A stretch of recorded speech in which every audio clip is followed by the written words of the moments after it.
فرشتوں کو اولاد آدم کی خون ریزی کا علم کیسے ہوا؟ فرشتے زمین پر جنات کے آپس کے لڑائی جھگڑوں اور خون ریزی کو دیکھ چکے تھے۔ اس کو سامنے رکھتے ہوئے انہوں نے اولاد آدم کے بارے میں بھی ایک حادثہ ظاہر کیا، یہ بھی آپس میں خون ریزی کا ارتکاب کر سکتے ہیں۔ قتادہ رحمۃ اللہ علیہ نے فرمایا، فرشتے حضرت آدم علیہ السلام سے پہلے زمین پر آباد ہونے والی مخلوقات کے حالات دیکھ چکے تھے۔ واللہ عالم بالصواب۔ ترجمہ: اللہ تعالیٰ اصل حقیقت کو خوب جانتے ہیں۔ خلیفہ بنانے کی مصلحت۔ جب اللہ تعالیٰ نے فرشتوں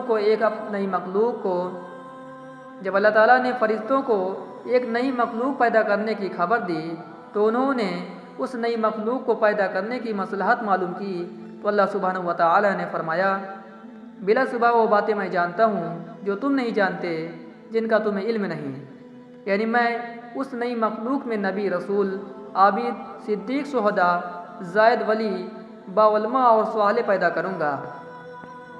رسول اکرم صلی اللہ علیہ وسلم نے فرمایا، جو فرشتے فجر کے وقت بندوں کے اعمال لے کر آسمان پر چڑھتے ہیں تو اللہ تعالیٰ جاننے کے باوجود ان سے پوچھتے ہیں، کیا تم نے میری بندوں کو کس حال میں چھوڑا؟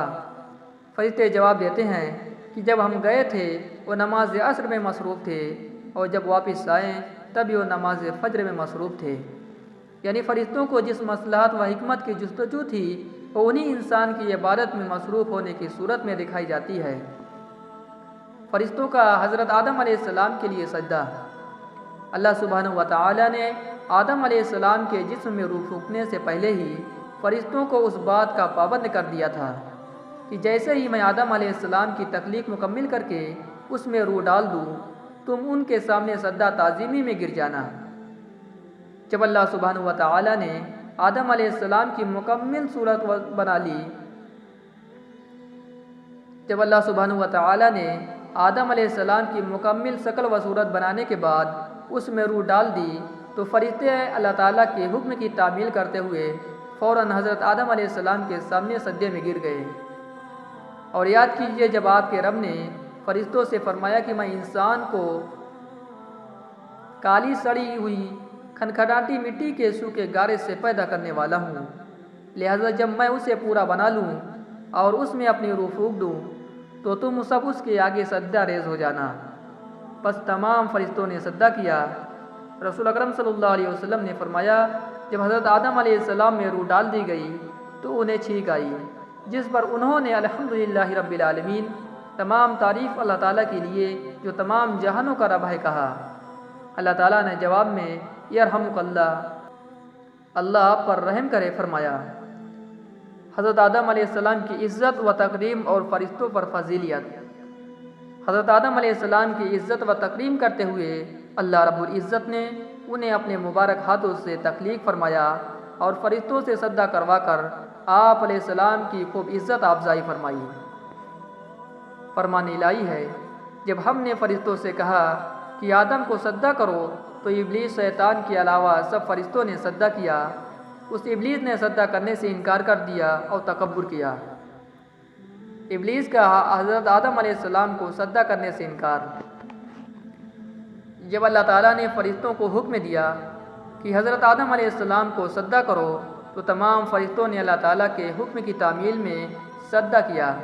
ابلیس چونکہ کثرت عبادت کی وجہ سے فرشتوں کے ساتھ رہتا تھا، لہذا اسے بھی فرشتوں کے ساتھ حضرت آدم علیہ السلام کو سجدہ کرنے کا حکم دیا گیا، مگر ابلیس حضرت آدم علیہ السلام کی عزت و فضیلت کو دیکھ کر حسد کرنے لگا اور تکبر کرتے ہوئے انہیں سجدہ کرنے سے انکار کر دیا۔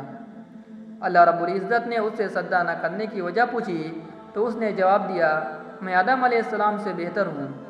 اللہ تعالیٰ نے فرمایا، اے ابلیس، تجھے سجدہ کرنے سے کس چیز نے روکا جبکہ میں نے تجھے حکم دیا تھا؟ اس ابلیس نے کہا، میں اس آدم علیہ السلام سے بہتر ہوں، آپ نے مجھے آگ سے پیدا کیا ہے اور اس کو مٹی سے پیدا کیا ہے۔ پس تمام فرشتوں نے سجدہ کیا سوائے ابلیس کے، اس نے سجدہ کرنے والوں کا ساتھ دینے سے صاف انکار کر دیا۔ اللہ تعالیٰ نے پوچھا، اے ابلیس، تجھے کیا ہوا؟ تو سجدہ کرنے والوں میں شامل نہ ہوا؟ ابلیس نے کہا، میں ایسے انسان کو سجدہ نہیں کر سکتا جسے آپ نے کالی سڑی ہوئی کنکناٹی مٹی سے پیدا کیا ہے۔